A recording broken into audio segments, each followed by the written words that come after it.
1908 সালে তরুণ ক্ষুদিরামের চেতনার মাঝে আমরা যে প্রবল দ্রোহ অদম্য স্পিরিট দেখেছিলাম, ঠিক তারই এক অভাবনীয় প্রতিচ্ছবি আমরা 2024 এবং 2026 সালে এসেও আবার বিশ্বের নানা প্রান্তে প্রত্যক্ষ করছি। 11ই আগস্ট 1908, মাত্র 18 বছর বয়সে দেশের জন্য নিজের জীবন উৎসর্গ করেছিলেন ক্ষুদিরাম বসু।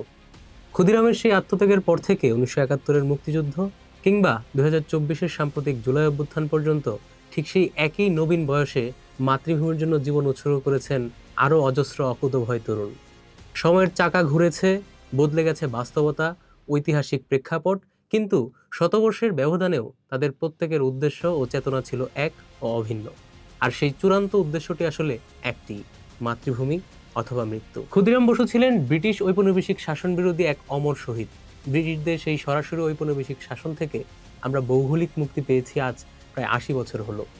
কিন্তু একটু গভীর থেকে চিন্তা করলে প্রশ্ন জাগে, আমরা কি সত্যিই সেই শৃঙ্খল থেকে পুরোপুরি মুক্তি পেয়েছি, নাকি আধুনিক যুগে এসে সাম্রাজ্যবাদের নতুন ছদ্মবেশে সেই একই শক্তির হিংস্র থাবায় আমরা আজও প্রতিনিয়ত আক্রান্ত হচ্ছি? এই কঠিন প্রশ্নের উত্তর খুঁজতে গেলে যুগে যুগে প্রতিবাদী তারুণ্যের যে বিদ্রোহী রূপ তা আমাদের সামনে সবচেয়ে স্পষ্ট ও জীবন্ত হয়ে ওঠে। ইতিহাসের পাতা উল্টালে আমরা গভীর বিষয়ে লক্ষ্য করি 1908 সালের সেই 18 বছর বয়সী বিপ্লবী ক্ষুদিরাম বসু থেকে শুরু করে আজকের আধুনিক যুগের জেনজি বা নতুন প্রজন্মের তরুণেরা কিভাবে যুগে যুগে পরাক্রমশালী অত্যাচারী শাসকদের সিংহাসন ও ভিত কাঁপিয়ে দিতে সক্ষম হয়। 1908 সালে তরুণ ক্ষুদিরামের চেতনার মাঝে আমরা যে প্রবল দ্রোহ অদম্য স্পিরিট দেখেছিলাম, ঠিক তারই এক অভাবনীয় প্রতিচ্ছবি আমরা 2024 এবং 2026 সালে এসেও আবার বিশ্বের নানা প্রান্তে প্রত্যক্ষ করছি।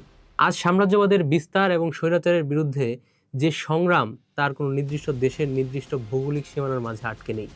বাংলাদেশ, ভারত, শ্রীলঙ্কা, নেপাল, বেলুচিস্তান থেকে শুরু করে সুদূর মাদাগাস্কারের রাজপথে পর্যন্ত স্বৈরাচারীদের পতন ঘটাতে ও অধিকার আদায় করতে গড়ে উঠেছে জেনজি বা তরুণদের এক অভূতপূর্ব অনমনীয় আন্দোলন। অধিকার আদায়ের এই ঐতিহাসিক সংগ্রামের হাতিয়ারগুলো সময়ের বিবর্তনে পাল্টে গেছে ঠিকই, কিন্তু তাদের মূল প্রতিবাদী ভাষাটি কখনো বদলায়নি। পরাধীন ঔপনিবেশিক আমলে ক্ষুদিরাম কিংবা তার সমসাময়িক তরুণ বিপ্লবীদের হাতে ছাপা একটি গোপন লিফলেট দেখলে তৎকালীন শক্তিশালী ব্রিটিশ পুলিশ ও প্রশাসনের বড় বড় কর্মকর্তাদের রাতের ঘুম হারাম হয়ে যেত। আর আজকের এই আধুনিক প্রযুক্তি ও ডিজিটাল যুগে এসে বর্তমান প্রজন্মের তরুণদের তৈরি করা একটি সাধারণ টিকটক ভিডিও কিংবা তীব্র ব্যঙ্গাত্মক মিম ঠিক একইভাবে আধুনিক ক্ষমতার মসনদে থাকা অত্যাচারী শাসকদের চরম ভয়ের কারণ হয়ে দাঁড়ায়। একটি পুরনো দিনের গোপন লিফলেটে যেমন ক্ষমতাশালীদের মিথ্যে অহংকারকে মুহূর্তের মধ্যে মাটির সঙ্গে মিশিয়ে দেওয়ার অসম্ভব জোর লুকিয়েছিল, বর্তমান সময়ের একটি মিম আর ট্রলের মাঝেও লুকিয়ে আছে সেই একই প্রকম্পিত করার জোর। অত্যাচারী ও স্বৈরাচারী শাসকেরা যখন রাষ্ট্রযন্ত্র ও প্রশাসনিক শক্তি ব্যবহার করে সাধারণ মানুষকে ভয় দেখিয়ে চুপ করিয়ে রাখতে চায়, ঠিক তখনই এই তরুণ প্রজন্ম তাদের শৈল্পিক, ব্যঙ্গাত্মক ও সৃজনশীল প্রতিবাদের মাধ্যমে মানুষের মনের ভেতর জমে থাকা ভয়ের ভারী পাথরটিকে এক নিমিষে সরিয়ে ফেলে।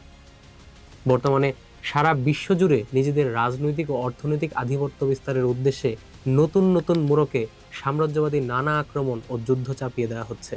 মানুষের চিন্তা ও মৌলিক স্বাধীনতাকে আজও নানা সূক্ষ্ম চক্রান্তের মাধ্যমে খাঁচায় বন্দি করার চেষ্টা চলমান। তবে এত অন্ধকারের মাঝেও এক পরম আশার আলোকবর্তিকা রয়েছে।